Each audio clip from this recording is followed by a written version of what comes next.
Welcome to the BuyBox Experts podcast. We bring to light the unique opportunities brands face in today's e-commerce world.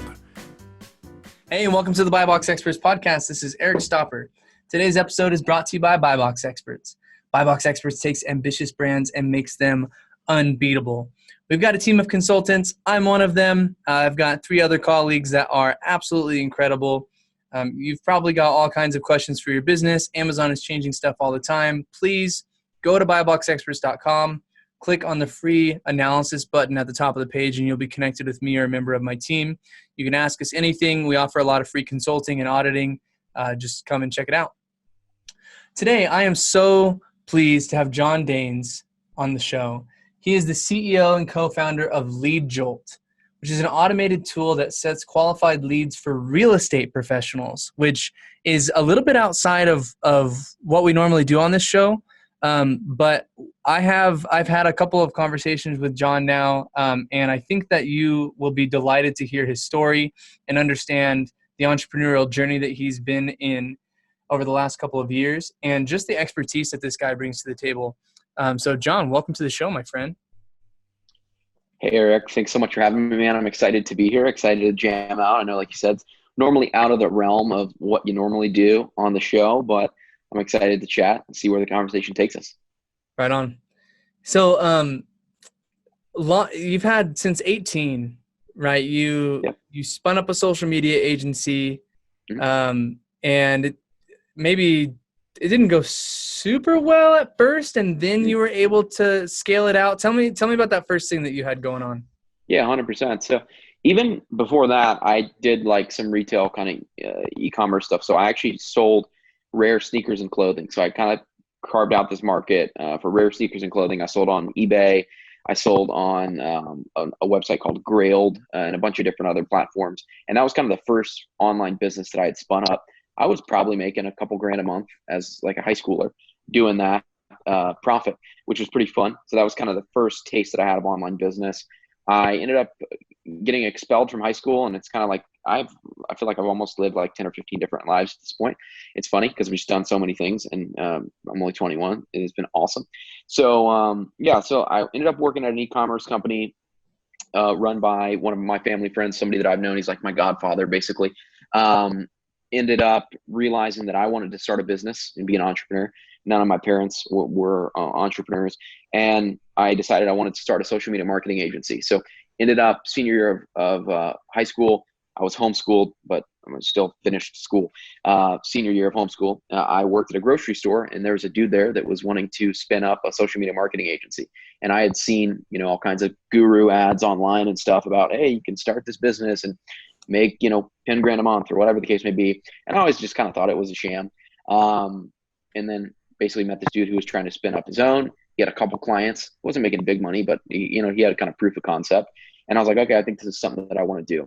So I decided to start a social media marketing agency, was kind of just helping or trying to help anybody with a credit card, no niche, no one service, just kind of like, if you pay me, you're basically going to pay me to figure it out. That was kind of the business model. Obviously didn't do super well with that. Got a couple clients, right? I scaled it up to making, on a decent month, 6 grand a month, on a great month, 10 grand a month. And then we decided to go solely into real estate agents because I actually took a little stint and wanted to get my license for some of the time that I was running my agency, and ended up not doing that. You can kind of hear definitely some shiny object syndrome was going on. But we brought on a real estate agent, got him really good results, helped him sell 4 or 5 houses in the span of like 3 months. And we were like, okay, this is a niche that we know. This is a niche that we have results in. And I think this is something that we can scale. And now we exclusively work with real estate agents who want more buyers and sellers. That's the scope of clients that we help. And, we've been able to scale it up pretty quickly the last, since February, really going at the real estate niche super, super aggressively. And it's been fun. It's been super fun. Right on. No, that's a cool journey. Have you sold any houses yourself? I never got licensed. So I was going to get licensed. I wanted to, but I actually kind of ended up not doing it because I saw how many agents were struggling to get results. So like, I was just like, okay, wow, this seems like something that a lot of people aren't very good at. And like, I was seeing what people were kind of doing on the ground floor of like selling real estate and doing a lot of stuff and not really seeing much success with it. So then that's another reason that we wanted to start working with real estate agents, is because like I kind of saw the problem and I had a really good understanding of what these people were struggling with and why they weren't getting the results that they wanted to. So no, never ended up getting licensed, and never ended up obviously selling any houses. But you vicariously lived through a bunch of real estate agents to now sell houses. You guys work with 180 agents, right, in all 50 states?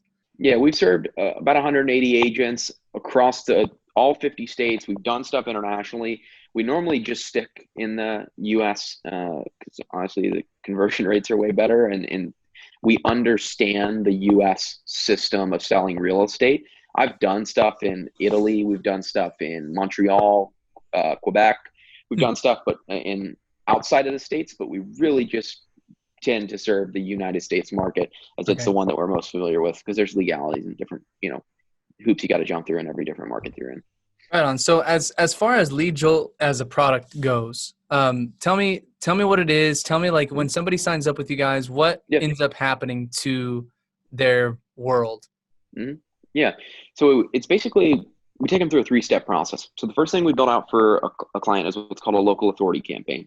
So a local authority campaign is basically a battle-tested ad campaign that is going out to the local market to pick up leads. It's basically picking up people who are interested in buying or selling a home. They're giving my client their information through Facebook and saying, please reach out to me. I'm in need of doing something, or buying a home or selling a home or whatever the case may be. So this is kind of like typical lead generation. So there's a lot of platforms where real estate agents will get names, phone numbers, emails. Some companies raise billions of dollars, like Zillow, for example. That's what they do. That's how they get real estate agents leads. And that's basically the end of their process. Where we are super different is we actually deploy what's called a concierge. I tell my clients to look at it like an assistant. This assistant is going to call on all of their leads for them. And when a lead has been vetted, meaning we know their criteria, we know their bathroom, bedroom, square footage, exactly what they're looking for, then we put that a prospect or potential client in a meeting with my client.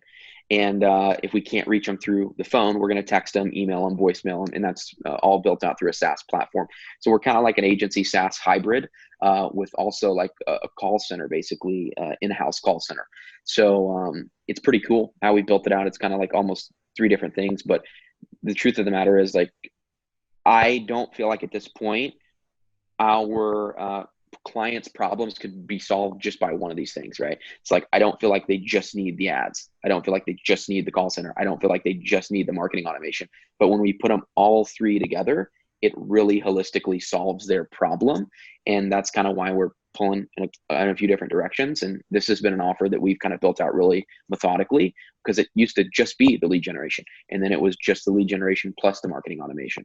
And then we tied in the call center, and that's when we really started to get fantastic results. So yeah, that's kind of the process in the Cliff Notes, 90-second version. But yeah, that's basically what it is in 3 steps and how it works. So you've got a couple of partners on LeadJolt, right? That kind of helped. Just one partner. Okay. Yeah. So I think this is the portion that's going to be really interesting for the people who are running agencies right now. I know you're listening, and I know that some of you compete with me, which is cool. Welcome. So as far as product development goes, in determining what customers want, how did you guys figure that out? What was the process that you went through for validating your product offering that you gave to people? And how long did you take to validate before you felt really comfortable actually, putting all your chips on these 3 things? Yeah, it's a really good question. And I don't think enough people ask that question in the agency space. Like, most people are just like, oh, this person needs more leads, they need more sales, I'm going to help them do that. And they don't really know exactly what the customer's looking for. It's a really good question. So number one, we worked inside the industry. So I saw what so many agents were doing. And it seemed like the biggest bottleneck was they didn't have leverage in their business, meaning they wore every single freaking hat. They took the client to the properties. They did the lead generation to find the clients. They did the cold calling. They knocked on the doors. They handed out the flyers. They did all this stuff, and they couldn't scale past a certain point because they're wearing so many freaking hats. You're either going to scale through people or systems. That's like the way you scale. And most real estate agents don't look at their business like an entrepreneur. They just kind of look at it like, oh, I'm just kind of fluttering around, and what happens. And when I get a referral, I get a referral. It is what it is, which is a flawed way of thinking. And the real estate agents that are really solid don't think that way. They think in a completely different way, where I need people or I need systems in place to actually scale. So that's kind of the first way, was working inside the industry, but then just talking to them. So you might be familiar with a dude named Nathan Barry. He owns a SaaS company called ConvertKit. They make like $2 or $3 million a month. It's an email marketing system. And when he was first getting started, he talks about, and I want to credit him on this because this is really good. If next business I start, this is the exact thing I'm going to do. He basically was just going around to his niche and being like, hey, I don't have any intention of selling you anything. I was wondering if we could just kind of get on the phone and I could see what you're struggling with, what you feel like would be things that could add value to your business, or like what would make you more money. And we did that essentially. We talked to a lot of real estate agents. I met a lot of real estate agents. I befriended real estate agents, and I just kind of understood, like, what are you guys and gals struggling with? What are the problems that you're facing day to day? Where do you feel like the bottlenecks are in your business? And now, after serving about 180 agents, I've personally taken probably 1,500 consults, meaning like demo calls with agents in the last year. So I know pretty like what most real estate agents are struggling with. They either don't have enough leads or they don't have quality enough leads. And they're most likely spending a lot of time trying to figure things out or trying to build these systems on their own.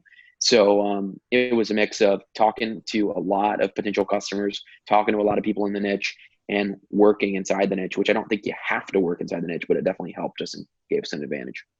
Yeah, totally. I found myself when I started a company out of college, leveraging a nanotechnology that had been developed at the university with a mechanical engineering professor. And we hit the streets, man. Like, it was for pregnant women. So I went around to all of the like OBs and hospitals and stuff. And I just was looking for big bellies, just looking for pregnant women. And I just talked to, we probably sent out 2,000 surveys and talked individually to about 1,000 women. Yeah. And I think that that's something that ends up being lost. There's a book called Nail It Then Scale It that talks about validation in your business whenever you're going to make a decision on product, just like making sure that you ask the customers. Mm-hmm. And having a team that's like, well, I guess I'd be interested to get your thoughts on that, right? Like, you've got a team now, you've got people on the team, you got a partner. Whose responsibility is it to go out and seek this validation in an organization? How do you keep innovating? Who's responsible for getting that customer feedback? It's a really good question. And it's something that we look at every day and evaluate on a daily basis. One thing that we've given our clients, and this is not a technical thing, it's more of just an amazing thing that we give, and it's really beneficial for our clients and it's beneficial for us. It's a two-way street. It's a double win. We have a client success coach. So what this guy does, his name is Yanko. He might be listening to this right now. He's an absolute stud. He sets up calls with clients, gives clients support, and basically answers questions and says, how the heck can we optimize this thing? Mm-hmm. So when I'm talking to a client, we're big on like alignment in the process. The more aligned the client is with our process, the better results they're going to get. And then the more feedback they're going to give us. So when a client is onboarded, the last question is, hey, why did you choose us over your competitors? I'm in a crowded niche. You are too. So I want to know, like, why are people working with us?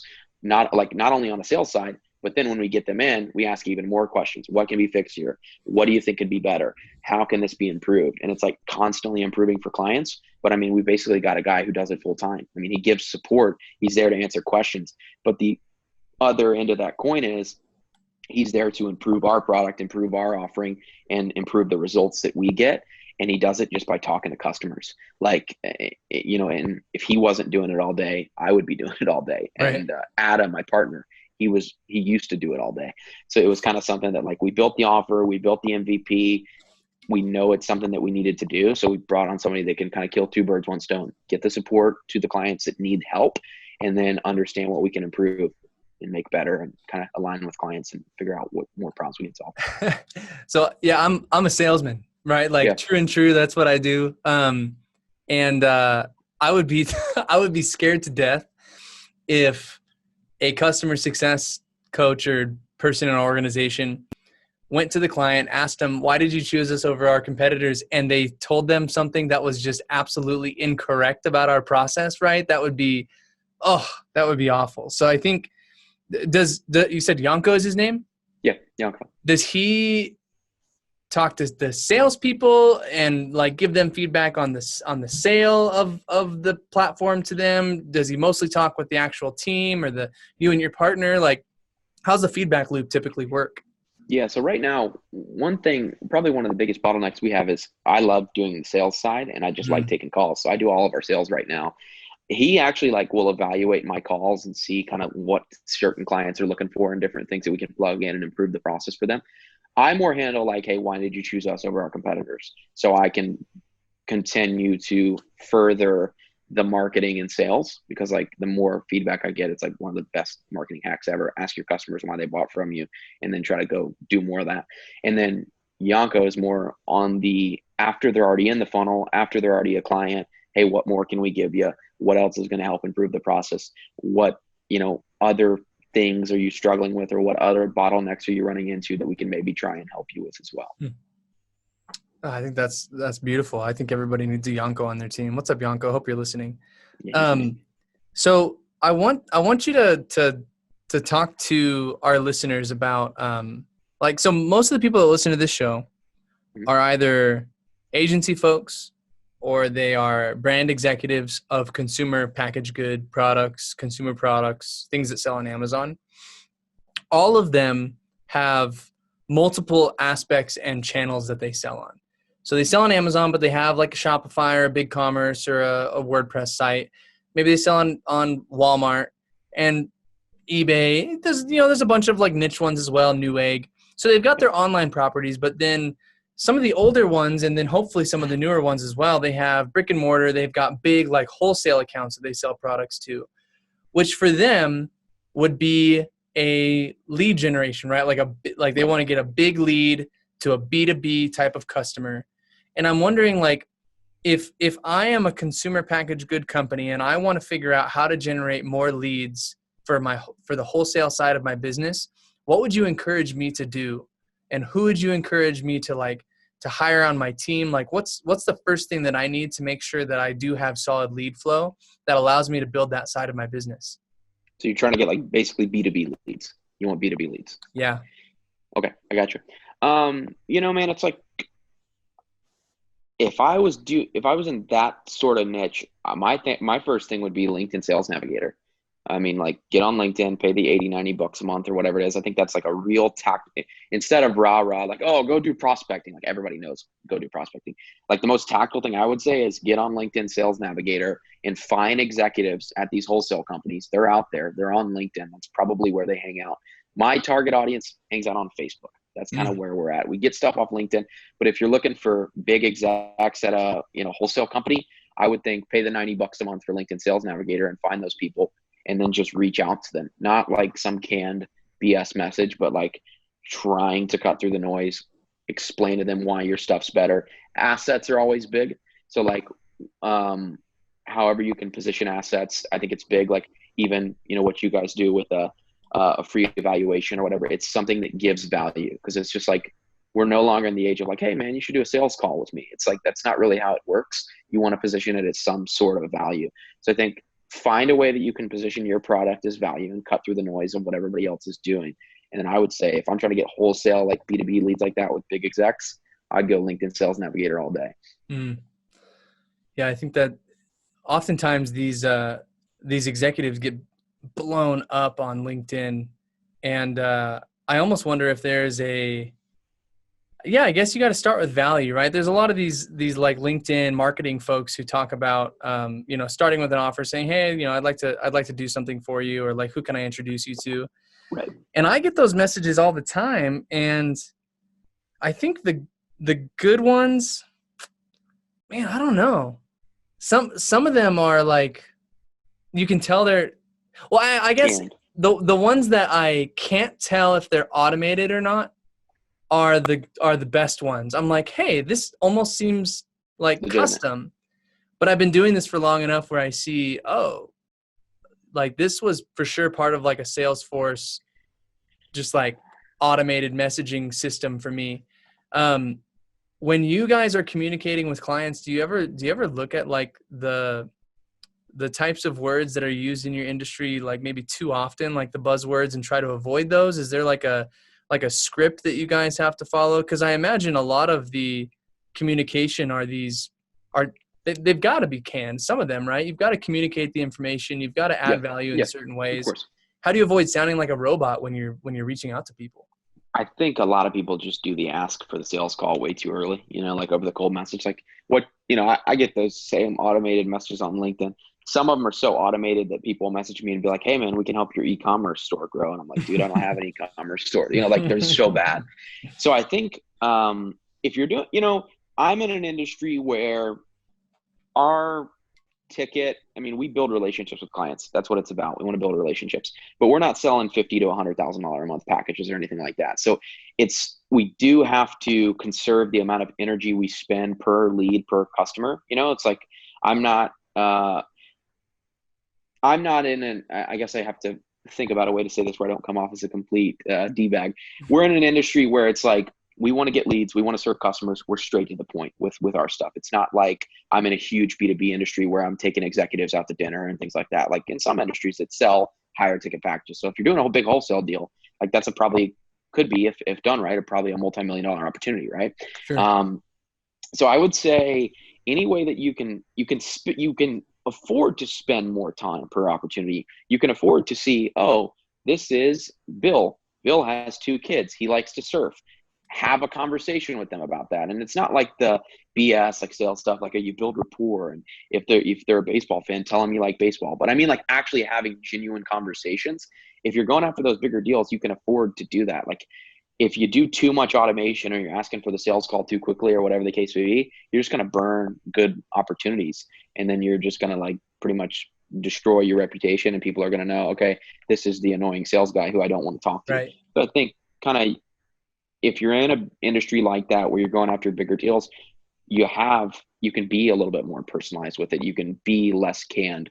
Don't just pump out opportunities just out of a time thing. Does that kind of make sense what I'm trying to say? Totally. I'm looking at this because like I'm about in the middle, right? Our transactions are decent. They're a decent investment with Buy Box Experts. It's not, multi-million-dollar deals at a time, Yeah.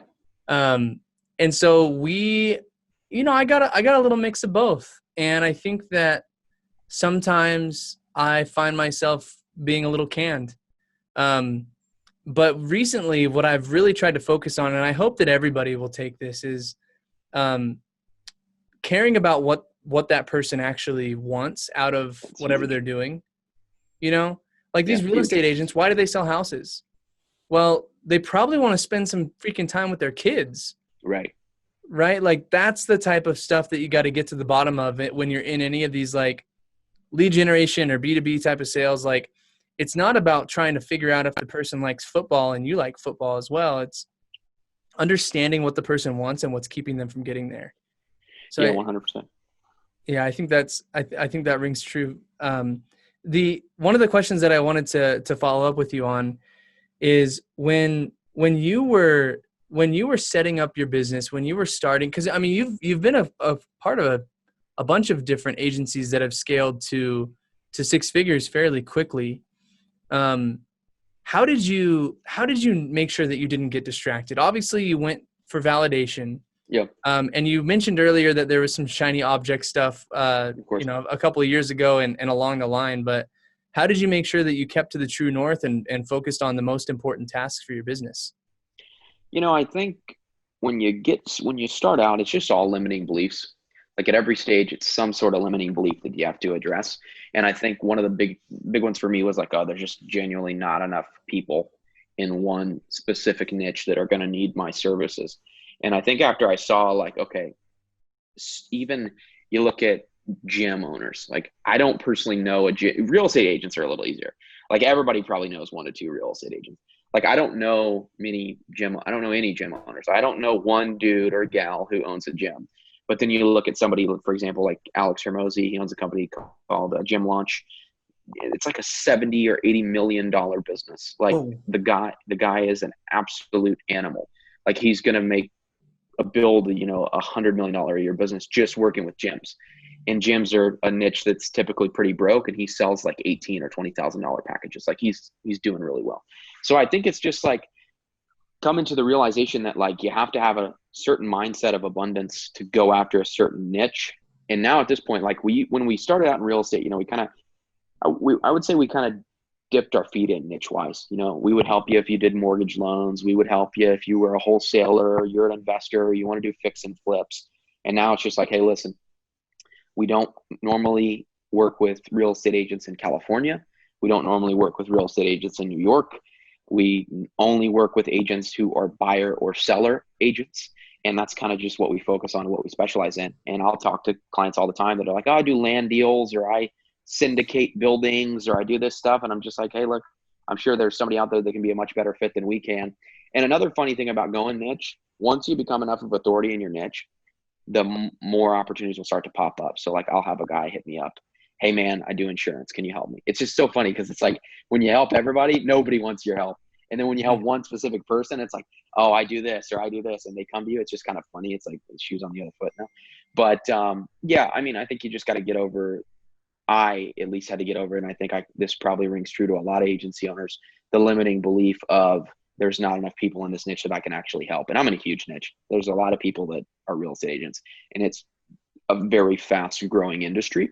So I think it's just like staying focused, understanding that the niches are in the riches. And, like one of my mentors, Judge Graham, I remember I was talking to him on the phone, and like I've kind of always been like an idea machine. So I want to do this, I want to do that. I'm like, hey, I have this idea, we could do this, do that.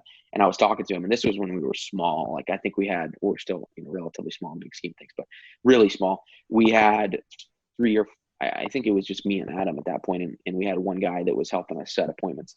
And I remember he told me something, and he's like, man, you're way too small to be trying to do so many different things.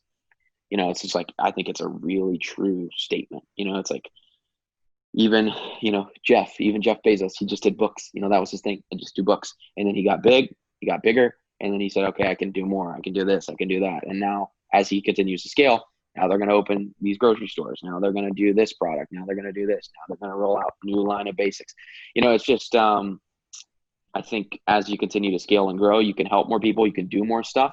But when you're small, like you can't really afford to do anything else but be niche and focus on one specific type of person, because you're literally going to kill your growth if you don't. Right. All the hats will weigh you down. So in talking with I'm 21 years old, man. Like, and I mean, I'm young too, dude. We're kids. Yeah. I run into more and more people like you who are finding these successes, and they're finding these niches, and they're finding success. And the one thing that always comes to mind is obviously like everybody's working hard that ends up in these positions, but you seem to have this element of luck that a lot of things seem to fall into place. You find good mentors. Maybe that's the secret of it. But what would you say everybody needs to do in order to increase their luck? Yeah, really good. One of the most profound things that it was my first mentor ever told me, we were hanging out one day, and he told me, harder you work, luckier you get. Harder you work, luckier you get. You look at a dude like Mark Cuban, for example. People say it all the time. And even, oh, this guy's a fluke. He got so lucky. He's, I'll even hear people say, that guy's an idiot. But the truth is, he worked really hard. He met a lot of people. He made good connections. And now he's a multi-billionaire because of it. So I think harder you work, luckier you get. And it's all about who you position yourself around. So, you position yourself around people that are going to spring opportunities for you. Another one of my favorite sayings, more hands you shake, more money you make. That doesn't mean you get in a room or you go to a bar and you think you're going to meet people at a bar, or something like that. Maybe you can, but for the example, I mean, hang around in good rooms, get around good people. And I think you're going to be lucky. You're going to meet the right people, and things are just going to start to fall into place.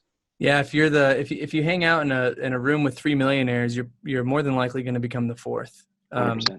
I think every society and culture of Earth has had some sort of similar adage as that. Surround yourself with good people. John, where should I send everybody who is interested in LeadJolt? Just to the website? Is there a specific person they should reach out to? How should they find you? Yeah, it's just leadjolt.com, LeadJolt.com. I do post regularly on Instagram. It's just my name, John Danes. But if you are a real estate agent who's, wanting to scale their business and you come across this and you feel like what I've kind of said aligns with your beliefs and think there might be some synergy, I would go to leadjolt.com and schedule a call, see if your area is available, and we can jam out and see if we can help. Perfect. John, thank you so much for coming on the show, man. Thanks, brother. Appreciate it. To finish today's podcast, I want to share some final thoughts. For brands to be successful on Amazon, a critical lever will be launching and managing Amazon advertising campaigns. We at BuyBox Experts are really big fans of the team at Kenshu. This sophisticated software helps brands to manage ad campaigns and gather further data intelligence across Amazon, Google, and Facebook platforms. We're excited that you joined us today. We'll see you next time. Thanks for listening to the BuyBox Experts podcast. Be sure to click subscribe, check us out on the web, and we'll see you next time.